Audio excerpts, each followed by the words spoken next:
I've come to return all glory to God for what He did in the life of my family on the 23rd of February. So on that day, my kids were home because it had snowed the day before, so they cancelled school. So they were all home. They were having virtual class, and I was in between the kitchen and the living room. I was trying to prepare something for them to eat after class, and then I heard a scream. I ran towards the dining table.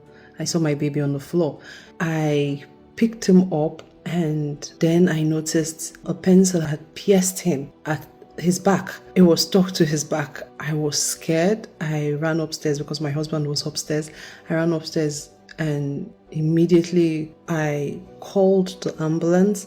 I was explaining to them what had happened, and in the midst of doing that, I could hear my husband calling his name because he was drifting. He was in between being alert and unconscious. He kept calling his name, and after I got off the phone with her, I remembered, "Oh Lord, show me mercy," and I turned it on. The ambulance came, picked him up, and I could hear them. They were like going back and forth with my husband because they had to fly him to the hospital. The police came. We got outside making arrangements to go to the hospital, and the ambulance was full, so I couldn't get into the ambulance. I had to drive with the police van. While I was there in the police van, they were making arrangements to take my son to the hospital. One of the EMT team came to me and told me that the fear was the pencil probably must have punctured my son's lungs. While all this was going on, even while I was playing the "Oh Lord, show me mercy," I was crying. The next thing, that was after the EMT told me about the fear of my son's lungs being punctured. The next thing I heard was Pastor Jerry on the "Oh Lord, show me mercy" I was listening to. That was October 26th, 3 years ago. And he said, "I don't know who you are, but I hear blood clots in your lungs. But by the mercies of God, I command every blood clot in your lungs, let it be reversed by fire." I didn't care if it was related to my son's case, but the fact that I had lungs, I claimed it. We got to the exit of my community. They stopped. Everybody got down from the ambulance. I was wondering what was going on. And then somebody walked up to me and told me that someone was coming to chemically sedate my son. I think the policeman at my side realized that I didn't understand what was going on. So he called someone else to come explain what had happened to me. And the person came and told me, "Your son is not breathing anymore." I screamed. Immediately, my mind went back to the service from on the 15th of February, third service, Sunday service. It was almost like Pastor Jerry was playing in my head, and he said, "If God brings you to a place where what you're saying does not look like your prophecy, He sent you there to fix it." If God ever brings you to a place where what you're seeing does not look like a prophecy, He sent you there to fix it. And then he said, "Ezekiel, you're a carrier of breath." It so happened to be that my maiden name is Ezekiel. And the day that service was going on, when he started saying Ezekiel generation, my daughter was like, "Mommy, he's talking about you." And then he said, "Ezekiel, you're a carrier of breath. If you're living among the dead, it means you carry their breath. Open your mouth immediately, speak life." And he was like, "Prophesy. God is not going to prophesy for you. He puts you there to prophesy." Don't forget, there's a hand of the Lord upon Ezekiel. But Ezekiel was a carrier of breath. The breath was in his prophecy. If you are living among the dead, it means you have their breath. And God said to Ezekiel, "Listen, there's something you need to do differently. Prophesy." So immediately I started praying. I said, "Jason, receive the breath of God." I sent angels of God to the four corners of the ambulance, and then I kept declaring, "Jason, receive the breath of God. Jason, receive the breath of God." And this continued till 46 minutes into the "Oh Lord, show me mercy" that I was playing. Pastor Jerry said, "There are children in bondage. Lord, by your mercy, deliver every child in bondage. Let them be delivered right now." Lord, by your mercy, deliver every child in bondage. Deliver every child in bondage. Deliver every child in bondage. We got to the hospital. I came down from the police van and ran towards the ambulance. They brought him out of the stretcher. I was still praying, and then we got into the hospital. There were over 30 people waiting for my son. They put him on the table. They brought a chaplain for me who was rubbing my back and telling me, "Oh, he's with Jesus, and stuff like that. I did not listen to her. I kept on praying. I kept on declaring. And doctors walked up to me, and they were trying to explain the situation of things to me. I did not shut my mouth because of what I had heard Pastor Jerry say. And I did not take off the AirPod because some part of that service, Pastor Jerry had said, Ezekiel, there's a hand that has brought you this far. Don't stop listening to the voice. You know, the attack against you is for you to shut your mouth. Ezekiel generation, there is a hand that brought you to where you are. Can I beg you for something? Keep listening to him.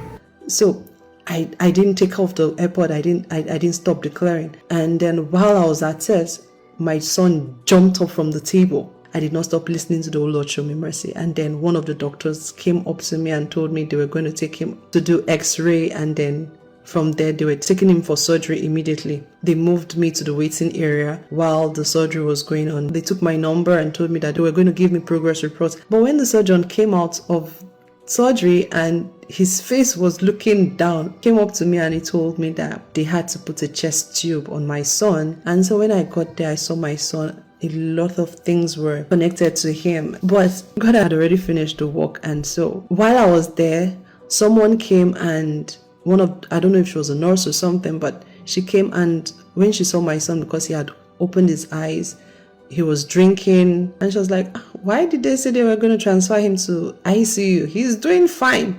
And that was where I got to know that the plan was to take him to ICU, but his recovery was tremendous that he didn't make it to ICU. This was the next morning. New set of doctors came, and they had done an x-ray prior to the doctors coming, and they told me that, well, they had found air in his lungs, and so their fear now is pneumothorax. I was like, my son is leaving today, and you're looking at me like crazy. I said, he's leaving today. And then another doctor came, and he was like telling me about my son's lungs being punctured and stuff like that. I was like, no, that's not the report I got. My son's lungs are not punctured, they're fine.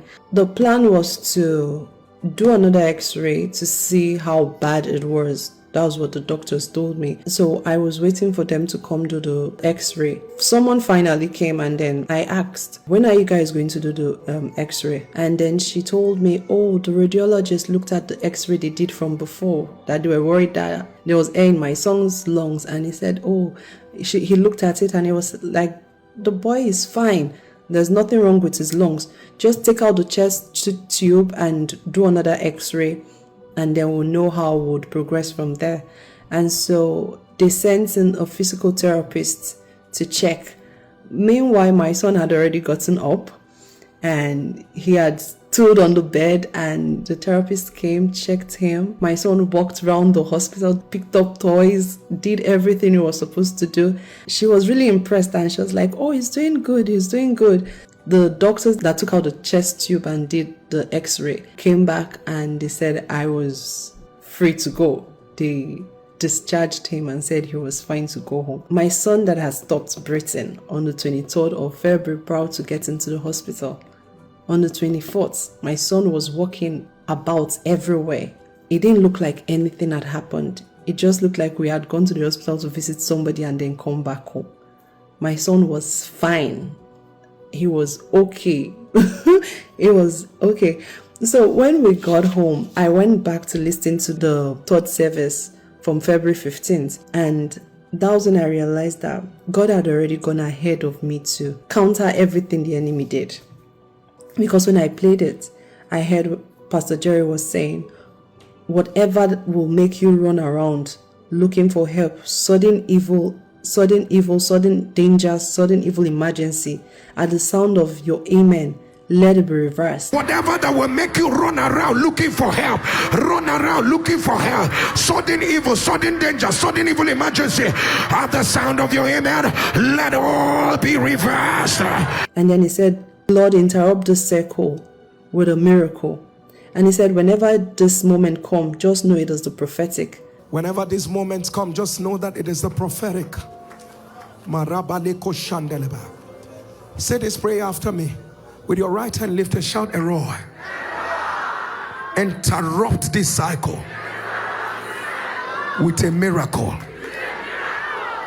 I am grateful to God for all that he did for me, because It could have been the other way. It could have been my son went there and he didn't come back. But I've just come back to say thank you, Jesus. To thank Pastor Jerry for all that he does. May the oil on your head, Pastor Jerry, may the oil on your head never run dry.